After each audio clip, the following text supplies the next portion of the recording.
안녕하세요. 저는 서울 강남에 거주 중인 50대 기혼 여성이며 썰TV 애청자입니다. 평소 이곳에서 사연을 자주 듣곤 했는데 여러분께 제 이야기를 들려드릴 기회가 생겼네요. 얼마 전 저희 부부는 강남에 있는 한 아파트로 이사했습니다. 그리고 그곳에서 그간 연 끊고 남처럼 살아온 시모와 아주버님께 제대로 복수한 일이 있었어요. 남편은 부모에게 제대로 된 사랑 한 번 못 받고 늘 아주버님에게 밀리며 살았습니다. 그래서 마음 한 곳에 그 서러움을 가득 쌓아두고 살았어요. 제 남편 마음고생 시킨 것만 생각하면 너무 밉지만 한편으로는 그 둘 덕에 남편이 이 악물고 성공했다고 생각됩니다. 어릴 적부터 시모와 형에게 큰 상처를 받고 산 우리 남편이 결혼해서 그들에게 어떻게 복수했는지 들려드릴게요. 그럼 제 이야기 시작하겠습니다. 남편과 저는 지인의 소개로 만났고 연애 1년 만에 어여쁜 아기를 갖게 되었습니다. 더 배불러 오기 전에 부랴부랴 결혼해야겠다 싶어서 서둘러 양쪽 집안에 이 사실을 알렸어요. 그리고 처음으로 남편 집에 방문하여 인사드리게 되었는데 아직도 그때를 잊을 수가 없습니다. 우리 남편은 연애하는 내내 단 한 번도 가족 이야기를 꺼낸 적이 없었어요.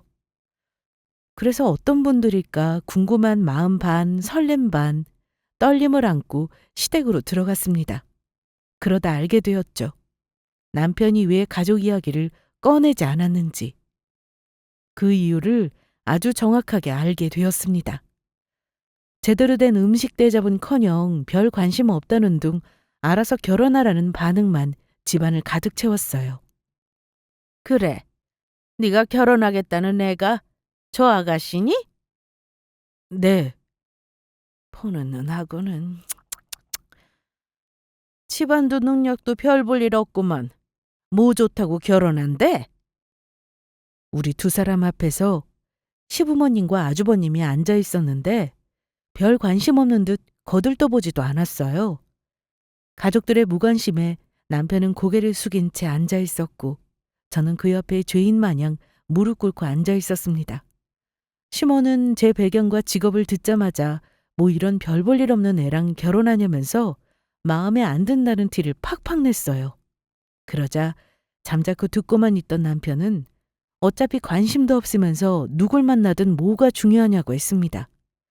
본인이 좋아서 선택한 여자니 결혼하고 싶다고 했어요. 그러자 말리는 시누이가 더 밉다고. 시모 옆에서 TV 보던 아주버님이 남편과 저를 조롱하듯이 이렇게 말했습니다. 아유, 냅둬. 서로 좋아서 결혼한다는데.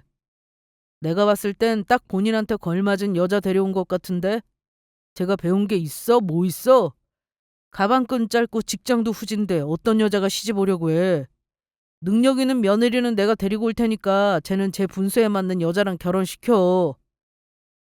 아휴, 제 형처럼 공부나 잘하든가. 하라는 공부는 안 하고 맨날 속썩이더니. 하기사, 네 형 말대로 잘 나가는 여자가 너한테 시집 오려고 하겠냐. 네 팔자 네가 꼰다고. 정그렇게 결혼하고 싶으면 마음대로 해. 대신 우리한테 뭐 바라지 마라. 결혼할 때 조금이라도 보태주신다고 하셨잖아요. 그건 네 형이 결혼한 다음 일이고. 그러게 누가 사고 치래? 네 형은 아직 결혼도 안 했는데 어떻게 보태주라는 거야? 형한테 줄 돈에서 얼마라도 빼서 주시면 되잖아요. 어차피 저한테 얼마 안 주실 거 알아요. 배불러 오기 전에 식 올려야 하는데 현재 가진 돈으로 부족해요. 조금이라도 도와주세요. 아, 글쎄 안 된다니까. 누가 마음대로 사고 치랬니? 결혼할 능력도 안 되면서 텁썩 애부터 가지면 어쩌자는 거야. 결혼하든 말든 상관 안 할 테니까 너희들 능력껏 알아서 해라. 네 형 결혼하면 얼마 들어갈지 모르는 마당에 어떻게 도와주니? 우리한테 조금도 서운해할 거 없어. 사고쳐서 네 형보다 먼저 결혼하는 네 잘못이지 뭐. 아무리 첫째 사랑이 크다지만 그래도 친아들인데 나몰라라 하는 모습이 놀라웠습니다. 우리 두 사람은 시부모님께 제대로 된 결혼 축하는커녕 아무런 지원도 못 받았어요. 남편은 예상한 일이라고 그리 큰 기대는 없었다며 덤덤히 받아들였지만 한편으로는 제게 미안해했습니다. 갑작스럽게 생긴 아이라도 어쨌거나 본인들 손주인데 본인과 같은 무시를 당하게 해서 미안해했어요. 저는 그런 남편을 보며 너무도 속상했습니다. 그동안 가족들 이야기 안 한 게 다 이것 때문이었어? 당신 정말 힘들었겠다. 그동안 형한테 밀려서 차별당하고 산 거잖아. 정말 너무들 하네. 남의 자식도 아니고 친자식인데 어떻게 이렇게까지 나몰라라 할 수 있어? 옆에서 보는 내가 다 서럽고 속상하더라. 괜찮아. 난 이제 익숙해져서 그러려니 해. 하도 차별당하고 살아서 그런지 남편은 익숙하다는 듯 별 감흥이 없었습니다. 애초 그리 큰 기대조차 없었다고 씁쓸한 미소를 짓더군요. 마음에 상처가 나면 회복할 시간을 줘야 하는데 남편의 이야기를 들어보니 회복할 시간은커녕 매 순간 형과 비교하며 차별했대요. 그러니 어린 마음이 얼마나 힘들었을까요? 계속되는 상처로 마음 깊이 흉해졌을 겁니다. 그러니 제 마음은 찢어지듯 아팠어요. 이날 저는 남편을 위로하며 그동안 어떻게 자랐는지 시부모님과 형에게 어떤 상처를 입었는지 들을 수 있었습니다. 남편은 계속 꺼내지 않고 숨겨왔던 자신의 상처를 제게 털어놓았어요. 갖고 싶은 물건, 먹고 싶은 음식, 단 한 번도 손에 넣은 적 없었다고 했습니다.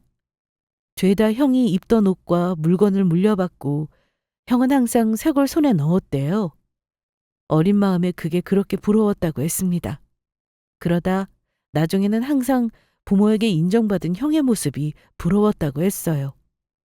형에게만 허락된 부모님의 따뜻한 미소와 격려가 부럽고 질투났지만 함부로 투정 부릴 수도 없었답니다. 시부모님은 남편에게만큼은 한없이 냉혹한 분들이셨어요. 두 분의 관심은 항상 형에게 쏠려 있었고 남편은 존재감이 없이 살아왔습니다. 처음에는 이런 현실이 힘들고 고단했지만 어느 순간 차츰 익숙해지더래요. 그러다 고등학생 때 처음으로 시부모에게 반항한 적이 있었다고 했어요. 한창 대학 진학 준비로 공부하고 있는데 좀처럼 성적이 안 올라서 학원을 보내달라고 했답니다. 그때 형은 학원이다 과외다 지원을 많이 받고 있었대요. 그래서 본인도 학원 하나만 보내달라고 했더니 학원은 무슨 학원이냐며 교과서 보고 열심히 공부하라고 했답니다. 형한테 들어가는 돈만 해도 벅찬데 도와주지 못할 망정 너까지 왜 그러냐고 꼭 공부 못하는 것들이나 학원 보내달라고 하는 거라면서 그냥 집에서 혼자 공부하라고 했다네요. 어차피 학원 보내줘봤자 형보다 못할 게 뻔한데 돈 아깝게 뭐하러 보내냐면서 알아서 하라고 내버려뒀답니다. 정말 너무하지 않나요?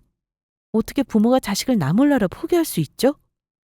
저도 자식 낳아보니 알겠더군요. 자식 포기하는 부모는 있을 수 없다는 것을요.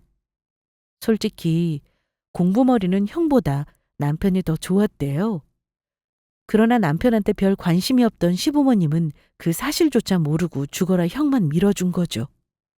진짜 거짓말 안 보태고 남편을 조금만 밀어줬더라면 더 빨리 성공했을 겁니다. 남편은 대학에 진학하고 싶었지만 턱없이 힘든 현실 앞에 좌절하고 말았어요. 아무리 혼자 용을 쓰고 공부해도 학원이며 과외 다니는 애들에게 밀리니까 소용없었대요. 어차피 날고기는 애들을 이겨서 대학에 붙는다고 해도 등록금 보태줄 돈 없다며 나 몰라라 할 게 뻔하니까요. 그냥 꿈을 접었다고 했습니다.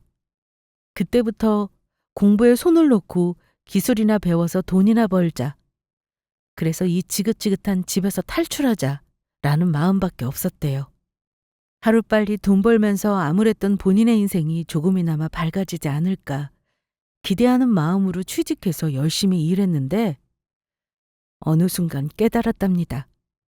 어디를 가나 차별은 존재한다는 것을요. 대학 나온 사람과 그렇지 않은 사람의 차이는 너무도 컸고 사회에서도 무시당하기 일쑤였대요. 그래서 좌절감을 안고 우울하게 살던 중 저라는 사람을 만나 다시 한번 살아갈 용기를 얻었다고 했습니다. 비록 자신은 가진 것 없이 초라하지만 최선을 다해서 행복하게 해주겠다고 약속했어요. 무슨 일이 있어도 저와 아이는 차별당하지 않게 지켜줄 거라면서 죽어라 일해서 반드시 성공할 거라고 다짐했습니다. 그렇게 우리는 친정 부모님의 도움으로 작게 살 집을 구했고 무사히 결혼식을 올렸습니다. 그리고 시부모님은 자신들 앞으로 들어온 축의금을 모조리 다 챙겨갔어요. 단 한 푼도 우리를 도와줄 생각이 없었습니다. 가만히 있어보자. 우리 앞으로 들어온 축의금이 얼마나 되나? 아이고, 꽤 많이 들어왔네. 그동안 열심히 뿌린 보람이 있어. 이 돈으로 우리 큰아들 면접 보러 갈 때 입을 정장 하나 맞춰주면 딱이겠다. 예, 이거 우리 돈이니까 가져가마. 불만 없지? 시댁은 우리를 위해 단 1원도 사용하지 않았습니다. 시부모님 지인들이 낸 축의금과 친척들이 낸 돈까지 싹 걷어갔어요. 귀하디 귀한 큰아들 정장 맞춰준다면서요? 그 옆에서 눈치라고는 눈꽃만큼도 없는 아주버님은 시계도 하나 사달라고 조르기까지 했습니다. 아주 가관이죠? 이쯤 되면 우리가 왜 시댁과 손절했는지 다 이해하실 거예요. 뭐 이런 집안이 있나 놀라실 텐데요. 여기서 놀라시기에는 이릅니다. 우리가 진짜 손절한 이유는 그 다음이거든요. 결혼하면서 해준 거 하나도 없는 시모는 제가 이 집 며느리가 되기를 기다렸다는 듯 어떻게든 부려먹으려고 용을 썼습니다. 제가 무슨 하녀도 아니고 툭하면 집에 와서 청소해라. 오는 길에 장 봐서 밥 차려라. 무리하면 안 되는 임산부에게 계속해서 여러 잡일과 집안일을 시키려 했어요. 또 아주버님까지 합세해서 본인 옷, 세탁소 맡겨달라. 찾아와라. 각 잡아서 다름질 좀 해라. 아주 부려먹으려고 용을 써댔습니다. 이때 제가 참 순진하고 착했죠. 처음부터 하기 싫다. 내가 무슨 식모냐. 따지고 들었어야 했는데 그러지 못했어요. 어린 나이에 임신해서 아무것도 모르고 그저 착해 빠졌을 때라 쉽사리 대들지 못한 것도 있지만 남편을 위해 어쩔 수 없이 입을 꾹 다물어야 했습니다. 결혼한 뒤 임신한 몸으로 툭하면 시댁에 불려가서 온갖 고생 다 하고 오는 걸 남편은 모르고 있었거든요. 아니, 모르기를 바랐습니다. 알면 난리 날 것 같아서 참았어요. 아주버님이 제게 그랬거든요. 뭐라도 얻어먹으려면 잔말 말고 시키는 일이나 잘하라고요. 아이씨, 이게 뭐야? 왜 그러세요, 아주버님? 뭐 잘못되기라도 했어요? 아, 이거 비싼 거라 손빨래 하는 건데 세탁기에 돌리면 어떡해요? 어머, 그래요? 죄송해요. 저는 그냥 빨래통이 있길래 돌린 건데 손빨래 해야 하는 건 줄 몰랐어요. 아, 그래서 손빨래 해야 하는 걸 빨래통에 넣은 내 잘못이다? 내가 일일이 말해줘야 알아요?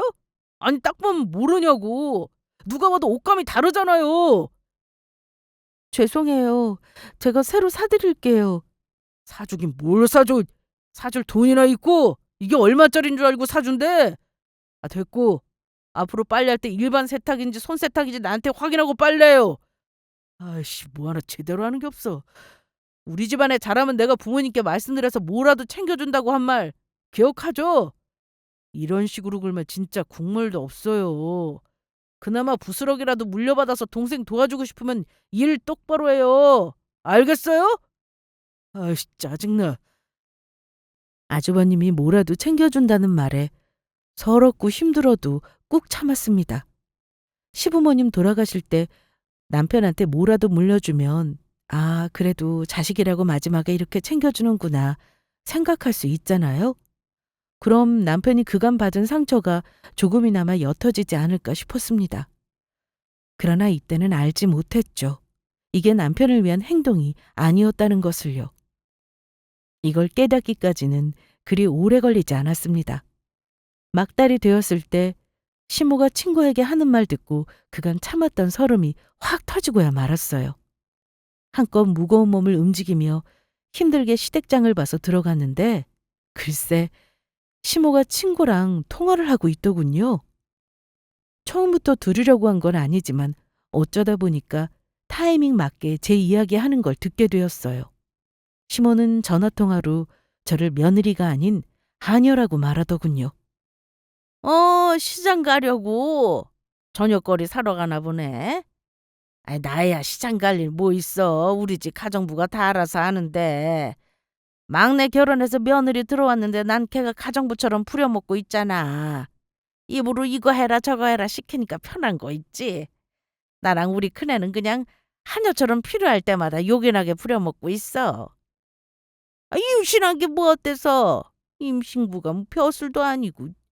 누구는 뭐해 안 가져봤어? 우리도 임신한 몸으로 집안이라고 다 그랬잖아.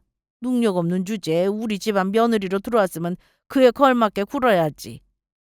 아이, 그러게 누가 변변치 않은 직업 가지랬냐고.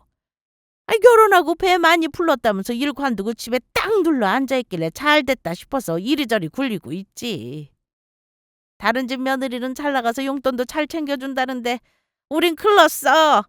돈으로 요도 못하면 몸으로라도 때워야지. 저를 이 집안 몸종으로 생각하고 부려먹는 건 알고 있었어요. 그러나 친구한테까지 저를 대놓고 하녀 취급할 줄은 몰랐습니다. 이게 다 본인 얼굴에 먹칠하는 꼴인데 수준 한번 정말 저급하구나. 내가 저런 사람을 시어머니라고 모시고 있는 게 부끄럽고 수치스럽더군요. 그간 남편 위해서 꾹 참았지만 모멸감에 더는 견딜 수 없었습니다. 제가 이렇게 노력하면 언젠가는 며느리로서 인정해 줄 거라 생각했어요. 그래도 제가 본인의 아들의 아이를 가진 사람인데 다른 사람한테 이렇게까지 말하는 건 참을 수 없었습니다. 더 버텼다가는 정신적으로 이상이 생길 것만 같았고 뱃속에 있는 아이에게 이런 소리를 듣게 해서 미안했어요. 이 길로 망설임 없이 몸을 돌려 집에 돌아왔습니다. 돌아오는 내내 눈물이 마르지 않았어요. 그리고 30분이 지났을까 시모에게서 미친 듯이 전화가 왔습니다. 슬슬 장 봐서 도착할 때가 됐는데 감감무소시키자 빨리 오라고 전화한 듯 했어요. 전 끝까지 시모의 전화를 받지 않았습니다. 그러자 얼마 후 시모가 집에 쳐들어와서 다짜고짜 제 뺨을 때렸습니다. 너 이게 뭐 하는 짓이야? 장 봐서 오라고 했더니 팔자 좋게 집에서 널브러져 있냐? 시어머니가 전화했으면 째깍째깍 받을 것이지 귀찮게 여기까지 오게 만들어? 이게 대체 시어머니를 뭐로 보고 이따위 짓거리야? 너 못 배운 거 티내니? 변변찮은 거 며느리라고 받아줬으면 감사하게 생각할 것이지 어디서 제멋대로 굴고 앉아있어? 저를 며느리로 생각하시기는 해요? 어머니한테 저는 그저 집안이라는 하녀잖아요. 그래서 안 갔어요. 더 이상 하녀 취급받기 싫어서. 그리고 저한테 며느리 노릇 같은 거 바라지 마세요. 세상 그 어떤 시어머니가 임신한 며느리 뺨을 때려요? 어머님이 저를 며느리로서 생각해주지 않으면 저도 시어머니로 모시기 싫어요. 앞으로 어머님 집에 가는 일 없으니 이만 돌아가세요. 곧 있으면 그이 올 시간이에요. 뭐야? 이게 어디서 지금 고개를 빳빳이 들고 대들어? 야, 너 미쳤냐? 정신이 어떻게 되기라도 한 거야? 아니요. 이제야 제대로 정신 차린 거예요. 그동안 남편 위한다고 꾹 참은 제가 어리석었어요. 그깟 부스러기 같은 재산 받으면 뭐예요? 제가 그거 받으려고 하녀처럼 일했다는 거 남편이 알면 얼마나 속상해하겠냐고요. 저는 그래도 어머님이랑 자주 마주치고 말 섞다 보면 없는 정이라도 생겨서 절 며느리로 생각해 주실 줄 알았어요. 그런데 어떻게 친구분께 절 하녀라고 하실 수 있으세요? 아, 너 내가 전화하는 거 엿들었구나. 그래서 그거 듣고 지금 나한테 시위하나 본데 까불지 마. 넌 아직도 네 주제를 모르니? 니깎게 뭐 볼 거 있다고 며느리 대우를 바래. 너 우리 집에 시집 오면서 제대로 혼수해온 거 있어? 이깟 좁아 터진 집 말고 우리한테 뭐 해준 거 있냐고. 능력도 없고 집안도 그저 그렇고 뭐 하나 마음에 드는 게 있어야지. 나한테 며느리 대접 받고 싶으면 잘 나가든가. 다른 집 며느리처럼 능력 좋고 두둑한 용돈 챙겨주면 내가 아주 떠받들어 주지. 그런데 너 그런 능력 없잖아. 그럼 당연히 몸으로라도 때워야 하는 거 아니야? 계속 능력 있는 며느리 타령하시는데 그러는 어머님은 능력 있는 시어머니인가요? 어머니야말로 이러시면 안 돼요. 저희 결혼할 때 보태주신 거 아무것도 없잖아요. 그이가 남도 아니고 어머님 친자식인데 어떻게 이리 나몰라라 할 수 있으세요? 도와주기는커녕 오히려 축인까지 뺏어가셨잖아요. 그래요. 저는 뭐 어머님이 원하는 며느리상에 미치지 못하죠. 많이 부족하고 형편없는 거 알아요. 그런데 그이는 다르잖아요. 저 마음에 안 들어 하시는 건 이해하는데 그이까지 내팽개치는 건 도저히 용납할 수 없네요. 어머님하고 아주버님한테 한유 취급받는 것도 이제 못하겠어요. 그이 생각해서 어떻게든 참아보려고 했는데 생각이 바뀌었어요. 그이를 위한다면 제가 그렇게 한유처럼 하란 대로 다 하는 게 아니었어요. 그걸 너무 늦게 깨닫고 되레 상처까지 받게 됐네요. 앞으로 어머님 집에 갈 일 없어요. 그러니 연락하지도 마시고 이렇게 찾아오지도 마세요. 이게 끝까지 사람 속을 긁네. 네가 뭔데 나한테 오지 말라 소리를 하고 앉아 있어? 너 어디 한번 제대로 매운맛 좀 볼래? 어디 시어머니 무서운 줄 모르고 까불어 이년아. 시어머니는 제게 순식간에 달려들었습니다. 그리고 제 머리카락을 잔뜩 쥐어잡고 마구잡이로 흔들기 시작했어요.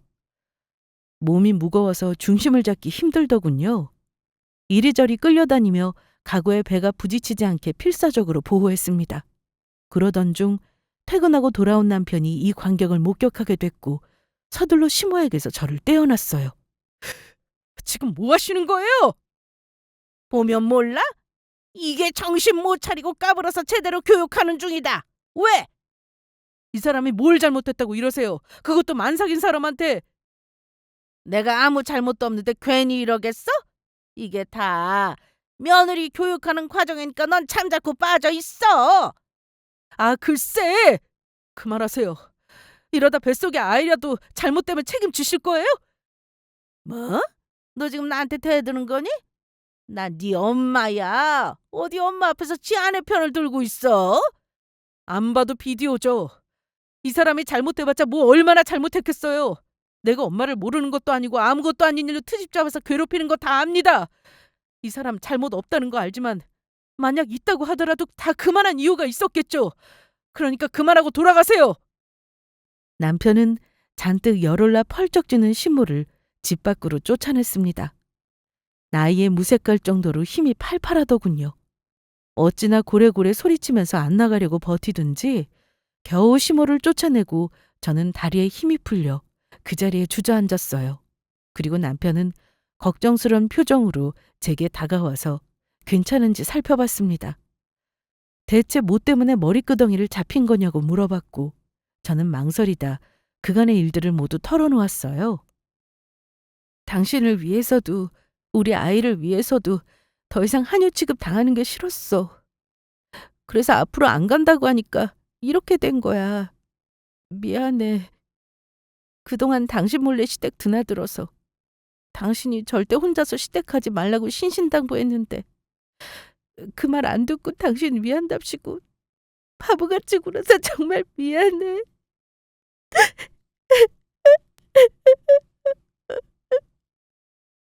모든 사정을 알게 된 남편은 저를 다독이며 똑같이 눈물을 흘렸습니다. 저는 남편에게 괜한 일을 겪게 해서 정말 미안하다며 사과했어요. 안 그래도 가족에게 큰 상처를 받은 사람인데 저로 인해 그 상처가 더 짙어진 건 아닐까 걱정됐습니다. 그러나 남편은 오히려 본인 잘못이라고 자신을 탓했어요. 부모님은 자신보다 형을 더 사랑하는 사람들이니까 자신 때문에 저까지 무시당하며 사는 거라고. 가족들 사랑 듬뿍 받고 산 사람을 만났더라면 이런 일 겪지 않았을 거라고. 이게 다 자신 때문에 벌어진 일이라면서 제게 무척이나 미안해했어요. 본인이 못나서 사랑하는 아내가 모진 수모를 견딘 거라며 구슬프게 자책했습니다. 남편과 저는 서로 부둥켜 안으며 한동안 소리내 엉엉 울었어요. 그리고 다음 날 남편은 제게 시댁과 손절하고 살 거라고 했습니다. 그러니 앞으로 절대 본인 몰래 시댁에 갈 생각도 하지 말고 그 어떤 연락도 다 무시하라고 했어요. 그저 우리 가족만 생각하며 살자고 했습니다. 저는 그렇게 하겠다고 했고 시모와 아주버님이 계속해서 연락하며 저를 귀찮게 굴자 남편이 시댁에 가서 한바탕 엎어버렸다고 했습니다. 아마 인생에서 두 번째로 시부모님께 대든 것 같아요. 첫 번째는 대학 진학 문제로, 두 번째는 제게 시집살이 시킨 문제로 말이죠. 그들은 부모로서 남편에게 뭐 하나 제대로 해준 것도 없으면서 키워준 은혜를 이렇게 갚냐고 난리쳤습니다. 여자에 미쳐서 부모 형제도 못 알아보는 놈 필요 없다고 영 끊고 살자고 했어요. 본인이 우리에게 저지른 잘못은 하나도 생각 안 하고 우리만 천하의 못된 사람들로 포장했습니다. 남편이 그러거나 말거나 알아서 생각하라며 그 길로 시댁을 빠져나왔어요. 그리고 그 다음부터는 어떠한 연락도 없었습니다. 질긴 부모와 자식 간의 연을 이렇게 끊게 된 거죠. 남편은 오히려 마음이 후련하다면서 진작 털어내지 못한 걸 후회했습니다. 아무리 못났어도 부모였기에 쉽사리 놓기가 힘들었답니다. 그리고 이번 일을 계기로 그간에 쌓인 서름을 다 쏟아낼 수 있었다면서 앞으로 홀가분한 마음으로 새 출발할 수 있을 것 같다고 했어요. 그 뒤로 남편은 완전히 달라졌습니다. 부모 자식 간의 연은 끊어냈지만 보란 듯이 성공해서 잘 살고 싶다고 했어요. 형한테 밀려서 꿈도 포기하고 부모의 사랑도 못 받았지만 그런데도 남부럽지 않게 잘 살고 있다는 모습을 보여주고 싶다고 했습니다. 그래서 본인을 무시했던 가족들에게 복수하고 싶다고 했어요. 이때부터 남편은 각성이라도 한 듯 쉴 틈 없이 일하고 어떻게 하면 성공할까 공부하고 또 공부했습니다. 잠자는 시간마저 쪼개가며 힘들게 공부해 자격증을 따기 시작했고 30년이 지난 지금 어엿한 사장이 되어 보란듯이 성공을 손에 거머쥐었어요. 우린 남들이 부러워할 만큼의 고급 아파트를 샀습니다. 무려 20억이 넘는 곳을 말이죠. 여보, 뭘 그렇게 보고 있어? 그냥 여러 생각이 드네. 이 집 장만하는 데까지 무려 30년이란 세월이 흘렀잖아. 그동안 참 열심히 달려왔구나 싶은 게 뭔가 마음이 이상하네. 그토록 바라던 일인데 이렇게 좋은 집이 내 집이라는 게 안 믿겨지기도 하고. 당신 그동안 정말 고생 많았어. 우리를 위해서 쉬지 않고 달려온 당신이 너무도 자랑스러워. 이제 원하던 바를 이루었으니까 앞으로는 숨 좀 트면서 살자. 그동안 너무 바쁘게 달려왔잖아. 이제 당신도 쉬어야지. 30년이란 시간 동안 남편은 1초도 허비하지 않고 매 순간 최선을 다했습니다. 성공의 비결이 뭐냐고 묻는다면 끈기와 노력이 아닐까 싶어요. 물론 운도 중요하지만 간절한 마음으로 바라고 노력한다면 이루지 못할 게 없을 듯 합니다. 저는 그동안 일만 생각하면 달려온 남편에게 이제 조금은 주변을 돌아보고 여유를 가지라고 했어요.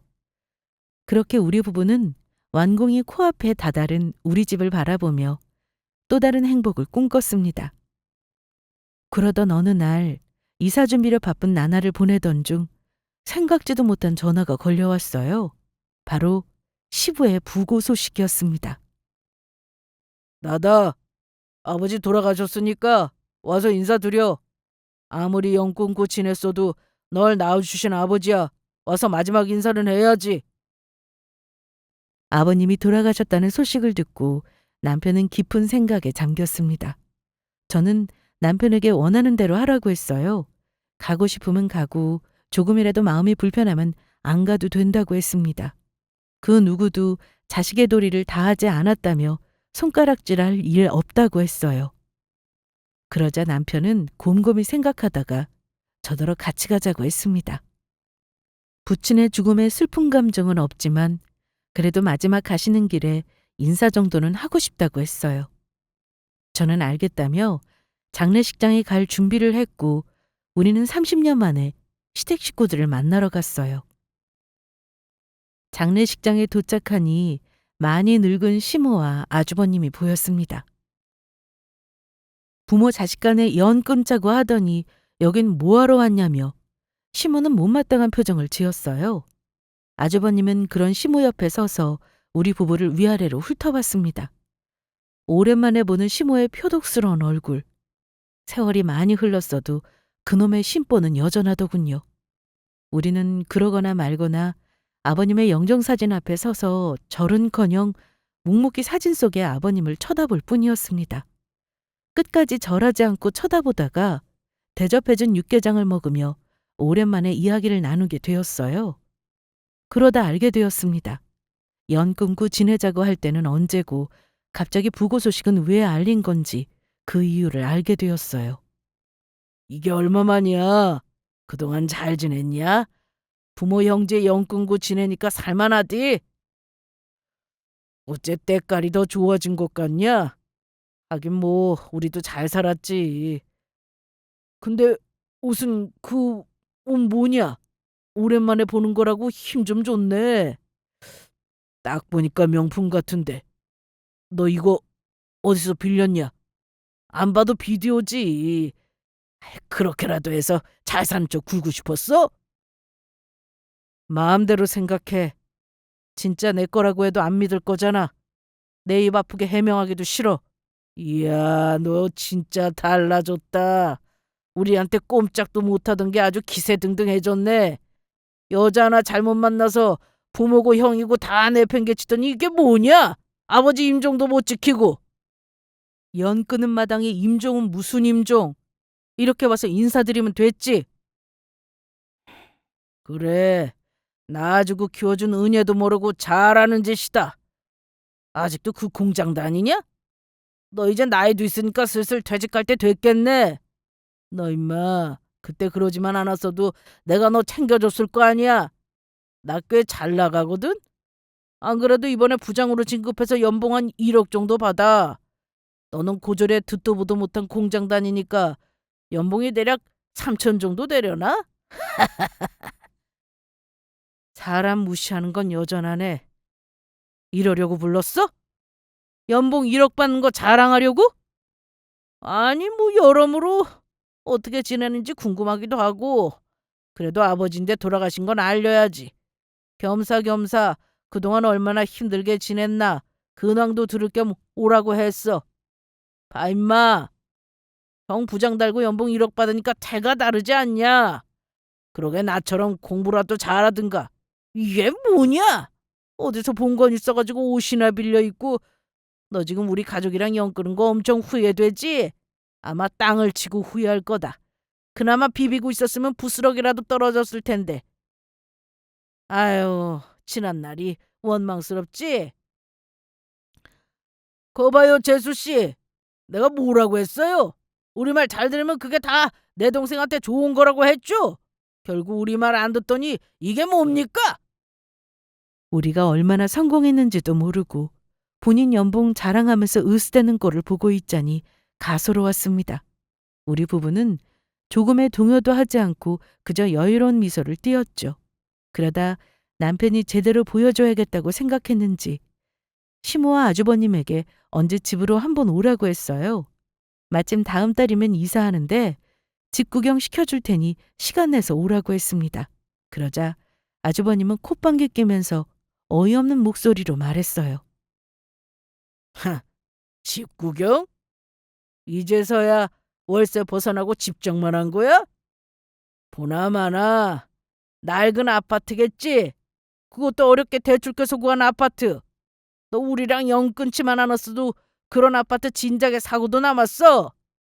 그깟 자존심이 뭐라고 쉬운 걸 내버려 두고 돌아가냐? 그래 뭐 알량한 자존심은 남아서 나름대로 잘 살고 있다는 거 보여주려고 하는 모양인데. 좋아. 어디 한번 구경이나 하자. 그런 다음 내가 사는 집도 소개할게. 아마 네가 보면 눈 까무러칠걸? 성공한 사람의 집과 타고 다니는 차는 얼마나 좋은지 직접 가르쳐줄게. 확연하게 비교되니까 확실히 배울 점은 있을 거야. 고졸 주제에 형한테 까불면 어떻게 되나 뼈저리게 느껴봐라. 혹시라도 초라한지 보여주기 싫어서 질질 끌 생각 마라. 남자가 한번 뱉은 말은 지켜야지. 난 진짜 구경하러 갈 거니까 이사 다음은 말해라. 가족이랑 영 끊고 사는 놈이 얼마나 잘 살고 있나 내 두 눈으로 직접 봐야겠어. 아주버님은 우리를 한껏 비웃으며 비열한 표정을 지었습니다. 나름 잘 잊고 지냈는데 둘의 얼굴을 보니 겪었던 수모가 다시 생각나면서 우라통이 치밀었어요. 그래, 어디 한번 두고 보자. 마지막에 누가 웃고 있는지 똑똑히 가르쳐줄 생각이었습니다. 그렇게 우리는 무사히 이사를 마치고 약속대로 시모와 아주버님을 초대했어요. 오셨어요? 이거 뭐냐? 여기가 이번에 이사한 집이라고? 시모와 아주버님은 집 현관 입구부터 휘둥그레진 눈으로 집안 곳곳을 살펴봤습니다. 그 모습을 보고 있자니 우리가 진짜 성공하기는 했구나. 짜릿한 기분이 몰려왔어요. 표정 보니까 많이 놀란 모양이네. 내가 진짜 낡고 허름한 아파트라도 얻은 줄 알았던 거야? 너 지금 우리 속이는 거지? 여기가 네가 살 집이라는 게 말이 돼? 고졸 주제 나도 못 사는 집을 네가 샀다고? 말도 안 돼. 솔직하게 말해. 자존심 상하기 싫어서 어떻게든 잘 사는 척 흉내내는 거잖아. 뭐 어렵게 단기라도 빌리기라도 한 모양인데 괜찮겠어? 우리한테 이거 한번 보여주겠다고 평생 모은 돈 다 날린 거 아니야? 여태 속고만 살았나. 거짓말이라고 생각하면 좀 위안이라도 되나? 그런데 틀렸어. 이렇게 보여줘도 안 믿을 줄 알고 내 집이라는 증거 준비했거든. 자, 두 눈으로 똑똑히 봐. 이 집 명의가 누구 이름으로 되어 있는지, 이 집이 얼마짜리인지. 20억? 남편은 아주버님 눈앞에 서류를 들이밀고 아주버님은 그런 서류를 살펴보다가 더 커진 눈으로 집안을 살펴봤습니다. 거짓말이야. 말도 안 돼. 어떻게 이게 가능해? 대학도 못 나오고 공장이나 다니던 놈이 나보다 잘 산다고? 너 똑바로 말해. 뭐 불법이라도 저질렀냐? 아니면 복권이라도 당첨됐어? 이거 뭔데 나보다 잘 나가? 이건 말이 안 되잖아. 대학 못 나오면 성공 못하나? 그런 편견부터 버려. 대학 같은 거 안 나와도 얼마든지 성공할 수 있더라. 내가 이렇게 증명했잖아. 나 봐. 저번에 연봉이 1억이라고 했던가? 그런데 이거 어쩌지? 난 1억 넘어선 지 한참 됐는데 몇십 년 전이라 정확히 언제였는지 기억도 안 나. 나보다 돈도 조금 벌면서 어찌나 온갖 폼을 잡던지 가소롭더라. 웃음 나오는 거 겨우 참았네. 이 자식이.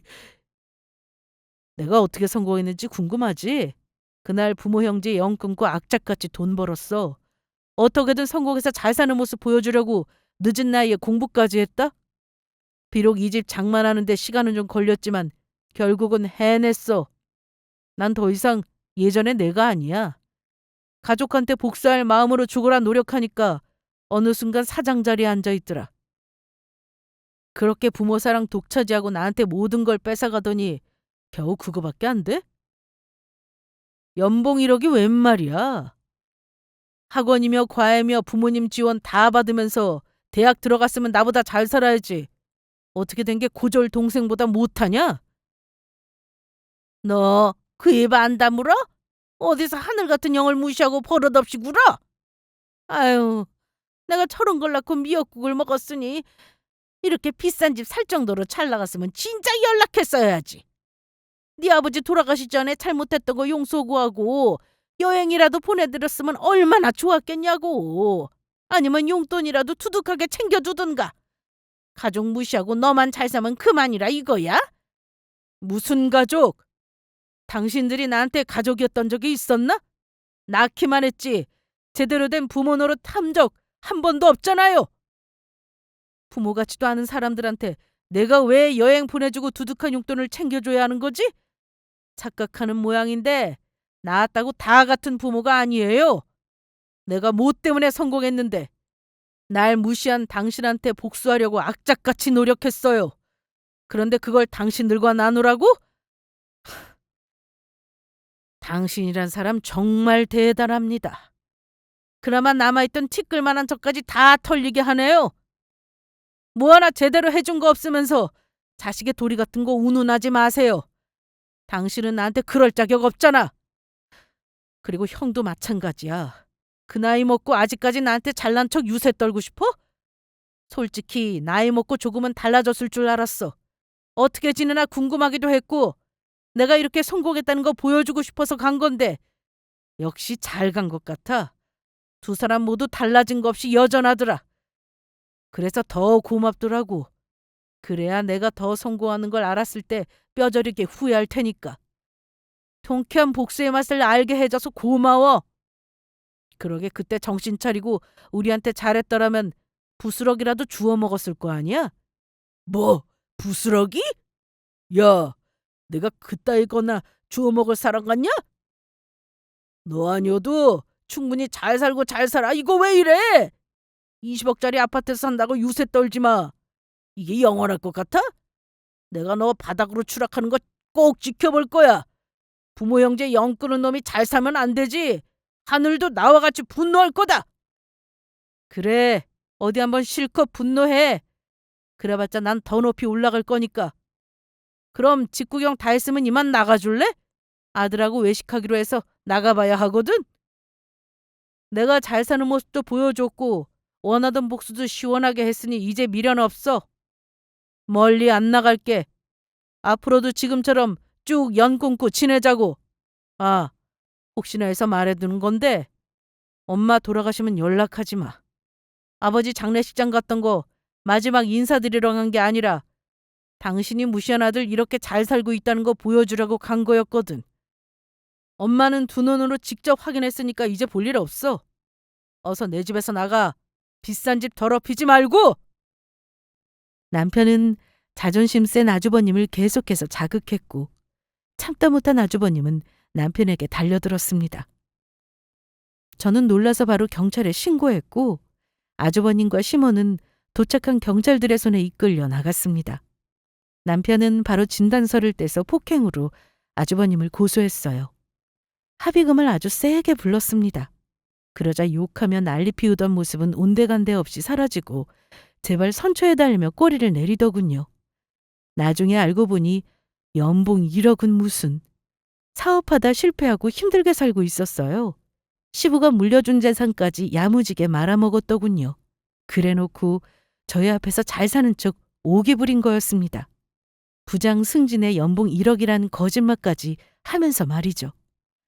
남편은 책임지지도 못할 거면서 뭐하러 생각 없이 주먹 휘두르냐며 쉽게 합의할 생각이 없다고 강하게 나갔습니다. 급기야 시모가 잘못했다면서 울고불고 매달리는 통에 선처해줬어요.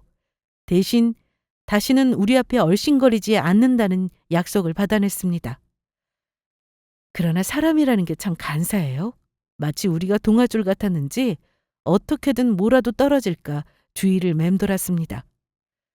그래서 더욱 처절하게 무시하며 살고 있어요. 계속 귀찮게 굴면 법적으로 조치를 취할 생각입니다. 아무튼 여기까지가 저희 남편의 통쾌한 복수극이었습니다. 그들은 지난 날을 매일같이 정말 후회 속에서 살 테죠?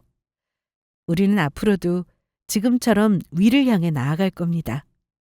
그럼 지금까지 저의 긴 사연 들어주셔서 감사합니다.